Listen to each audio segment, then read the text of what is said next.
Ahmed Tinubu, do solemnly swear. Happy Independence Day, everyone. You're watching Beyond 100 Days with Nifemi Oguntoye. As Nigeria marks its 64th independence anniversary, President Bola Tinubu has called on Nigerians to be patient with his administration as better days lie ahead. He promised more interventions to revamp the economy as the country is winning the war on banditry. Bola Tinubu's nationwide broadcast begins with an acknowledgement of the prevailing economic hardship in the country and an assurance that his administration is aware and working to alleviate the sufferings. Once again, I plead for your patience as the reforms we are implementing show positive signs and we are beginning to see the light at the end of the tunnel. But again, the president also admits that 64 years after independence, the journey of nationhood has recorded modest successes. We have learned to embrace our diversity and manage our differences better as we continue to work towards engendering a more perfect union.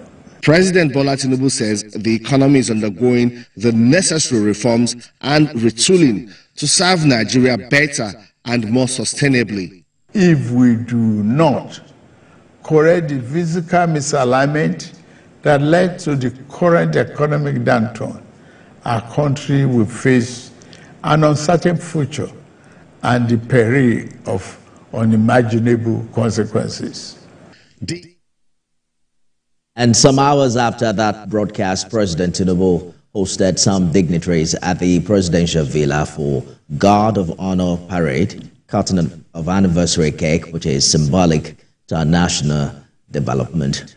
We'll bring you details of that subsequently, but still talking independence, presiding bishop of the Redeemed Evangelical Mission, Bishop Michael Okonkwo, speaks on the Nigeria of his dream and what to be done to make it better. Now we have joining us to discuss Nigeria's 64, one of Nigeria's most celebrated Pentecostal preacher, Bishop Mike Okonkwo. Welcome, sir. Thank you so much. Now, sir, at 64, what do you think? Do you think Nigeria has reached its full potential? Of course not. There are lots of things yet to be attained. I think we are just, we've not really scratched the potentials of this country. We've not scratched it at all. And it's something really very unfortunate, given the endowment, God's endowment resources over this nation. Nigeria is a nation that is greatly endowed. Human resources, material, and even economic resources. We have it, call it whatever. We have it in this country. And why I make bold to say that is as a result of our different people in our different, people who are operating in different parts of the world, holding their own in other nations. Yeah. That shows you that Nigeria is a great country. So we've not really scratched what God intends for us to be as a nation. I'm sure growing up you had a vision of the kind of Nigeria you would want to see. Does that dream come true for you? In fact, it's a far cry from the dream we had. And for instance, if I must tell you that there are, when we were growing up, we were not afraid to live anywhere in the country. You live, in fact, like I've said it in many fora, I've lived most of my life in the western part of Nigeria. I was in my teens when I lived in Offa, from where I gained entrance exam into secondary school, Mayfly, Kenneth, and all that. And there was I wasn't frightened going anywhere in the country. But now it's you don't want to go everywhere because you are just watching your back. You see it. And the issue of the ethnic division that we now see in the country was not there. I mean, take for instance, where we lived in Lagos here at Brickfield Road, Butemeta, number 60 precisely, was owned by an Ijebu man. But his relationship with my father was just like this. There was no difference. No one was able to say this is different from this or that. We live in the same compound.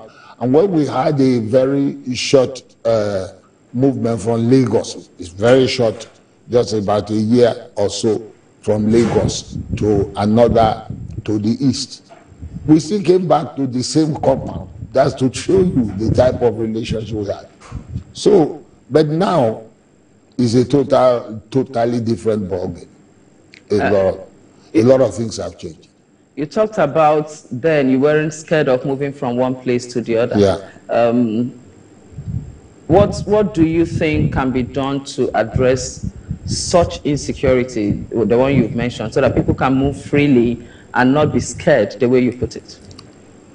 First is, you know, a lot of things contributed to the insecurity, as we can see. So to provide solution is that the government, in fact, I even find it difficult to understand why we are finding it difficult to deal with the insecurity in the country. Why do I say so? Is because we live in a technology age where, you know, the technology is there to be able to detect anything. It's easier now, unlike that time, to be able to detect things, even though crime was not as high as it is today.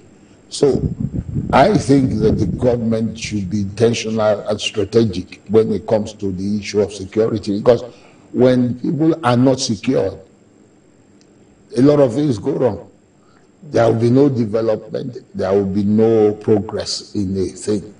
So the government has to be really intentional, strategic, and both and deliberate concerning it, and with intention of really eradicating insecurity. Get whatever it takes to be able to identify those who are behind all these things. I mean, to think that we are living in a nation where we are now paying ransom to live. I read in the news the other day that how much billion that have been spent within a year by different governments and all that in order to ransom. I mean, what type of country is that? Why are we paying people who are making life difficult for the citizens? So I think that the government should do more than just calling for committees and other things, because I don't believe we have I think we have the best of men when it comes to people in the military, people in we have the best of we helped other nations in their countries, Sierra Leone, Liberia, and all this in Cote d'Ivoire. Why is it difficult for us to be able to deal with our issues here? So I think that people should come out of the closet and be sincere and honest to be able to deal with the insecurity in the country. Bishop Michael Okonkwo there in an exclusive interview with TVC News, talking about his dream of a new Nigeria. Let's take you back to the